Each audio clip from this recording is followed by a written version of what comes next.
Без присуство на опозицијската ВМРО ДПМН помина првата координација кај собранискиот спикер Џафери откако претениците денеска се врати од годишен одмор.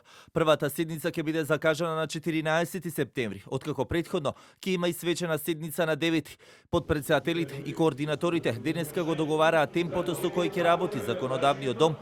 Власта пак со порака до опозицијата, наместо активна блокада, да се вклучи во активна работа во пресрет на економската и енергетска криза, но и законите кои треба да се носат.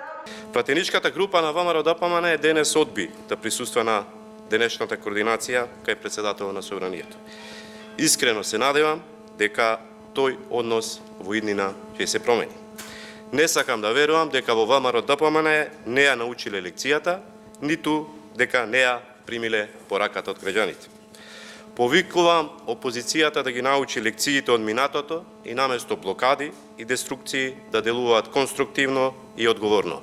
ВМРО ДПМН пак го стануваат на ставот за активна блокада и во последните објаснувања кои ги даваа деновиве посочија дека причината е тоа што парламентарното мнозинство не го почитувало договореното и како што велат не ги прифаќало предлозите на ВМРО ДПМН кои се однесуваат за важни законски решенија. Координаторот Мицевски и денеска кратко вели: апсолутно за сите продолжувања на кризни состојби ќе бараме дополнителни информации за тоа каде се потрошени парите, зошто се донесени, што е постигнато со сите нив и ќе има исклучиво голема дискусија од страна на пратениците на ВМРО ДПМН. Доколку има и најмал сомнеш, апсолутно нема да дадеме никаква поддршка за сите оние криминали што сакаат да ги прават преку кризните состојби. На координацијата не се разговарало за референдумот и уставните измени, теми кои секако на политички план ќе бидат актуелни и оваа есен, но ставот и на собранискиот спикер Џафери беше дека се уште е рано да се дискутира за тоа.